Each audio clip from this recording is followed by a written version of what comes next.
আসসালামু আলাইকুম। আসুন সবাই মিলে ইতিহাস সৃষ্টি করি। পেট্রোল পাম্পের মালিক বলেছে উদ্ধার কাজে নিয়োজিত বুটের জন্য তেল ফ্রি। অপারেটর বলেছে নেট ফ্রি। বিকাশের সকল কর্মচারী তাদের একদিনের বেতন অনুদান দিয়েছে। শুকনা জায়গার মালিক আশ্রয় দিয়ে বলেছে থাকা ফ্রি। সাধারণ মানুষ বলছে খাবার ভাগ করে খাবো। জেগে উঠেছে নতুন বাংলাদেশ। সারা দেশের মানুষের মাঝে আজ ঐক্য তৈরি হয়েছে, এক অভূতপূর্ব ঐক্য। হিন্দুরা সাগ্রহে দুর্গাপুজোর টাকা বন্যার্তদের জন্য দিয়ে দিচ্ছে। ছোট্ট শিশু উমরার জন্য জমানো টাকা টিএসসিতে দিয়ে এসেছে। কেউ দেখছে না তাদের টাকা মুসলিম পাবে না হিন্দুরা পাবে।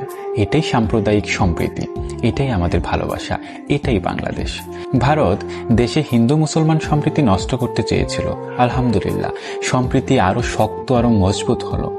আজকে রেকর্ড পরিমাণ রেমিটেন্স এসেছে।